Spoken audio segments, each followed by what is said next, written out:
Welcome to Real Truth Real Quick. My name is Rick Smith. I'm the Director of Digital Ministries here at Watermark Church.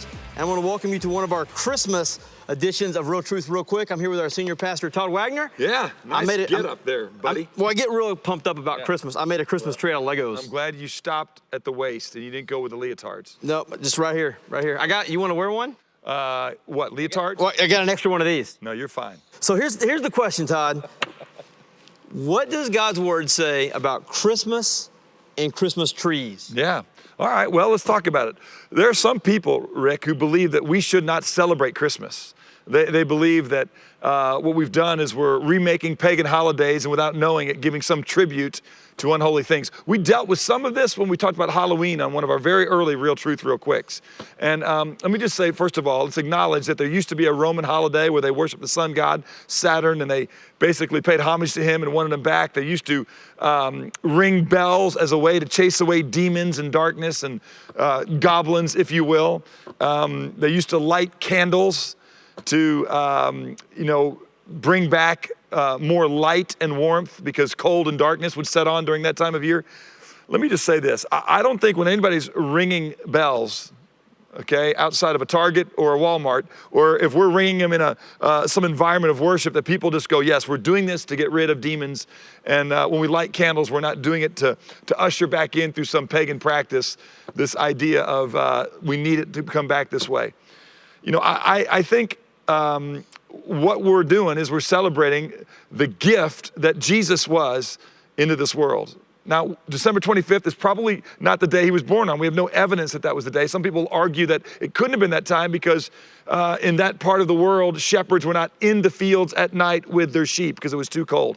Others might argue with that a little bit, that they were there all year long, but it really doesn't matter. I will say this, there are some things that we've brought into our belief in the West about Christmas that probably don't belong there. Like how many wise men visited Jesus on the night that he was born? Well, all the little things outside the church always have three wise men out front. So there's two questions with that because we know about three gifts that were brought, but it doesn't say that there were three wise men. That's tradition. It also is clear in the scriptures that whenever they showed up, whether it was 3 or 13 or 2, it wasn't the night that Jesus was born. It was maybe as much as 2 years later.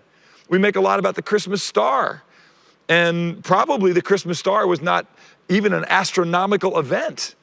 It was maybe even the Shekinah glory of God because it appeared and it moved and it led the shepherds. And so some people would make a good argument, I think, that it was the exact same presence of God that led the Israelites through the wilderness at night in the form of a pillar of fire. So whatever it is, some of the traditions that we have, even the fact that Jesus was laid in a manger, that doesn't mean that he was out there in the back in a stable, okay? It means that he was probably laid, we know he was laid in a trough that the animals were fed out of, but where he really was probably in the downstairs section of a normal living area that he couldn't be upstairs where folks usually were because it was full because of the census. And he was downstairs where they brought some of the animals in to be sheltered in that house. But that blows everybody's little Christmas creche that they put out there, their manger scene. But what about celebrating Christmas? Here's what it says. First of all, if you can't do it in good conscience, if you're not fully convinced in your mind that what you're doing is honoring to God, then you shouldn't do it. If you celebrate Christmas in a way that you're happy and filled with joy because of the gifts you get, then that's not doing it to the glory of God. The Bible tells us in 1 Corinthians 10 that whatever you do, whether you eat or drink, I would even insert whether you celebrate a certain holiday, if you can't do it to the glory of God, you shouldn't do it. And so if you're celebrating Christmas, and Christmas is only great if you get the gifts you want, and a lot of them, then that suggests that the gift of Christmas is not sufficient in and of itself.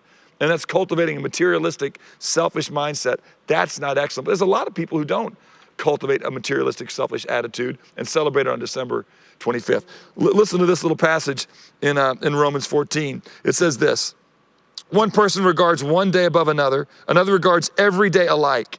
Each person must be fully convinced in his own mind.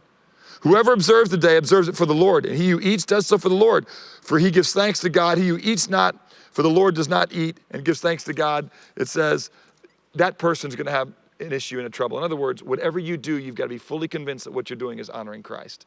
Now let's do this. We'll come back in the next one and we'll talk about what about a Christmas tree, and then we'll do another one and we'll talk about the Santa Claus question. But on the issue of celebrating Christmas, first of all, don't be so naive as to think that we're actually celebrating on the actual birthday of Christ. We don't know. Maybe we got lucky, and the tradition when the church started celebrating that was the day, but I wouldn't go long on that one. I would make sure I have my Christmas facts and story right, and I would make sure that my Christmas is always about doing it to the glory of God, which means I'm not more passionate about the gifts I received than the gift that was given to me in the person of Jesus Christ. Great stuff. And you know, they say it's better to give than to receive, and I like Christmas gifts. Good. Well, let's talk about that tree in the next one. Next week. Thank you for checking out Real Truth Real Quick, and we'll see you next week.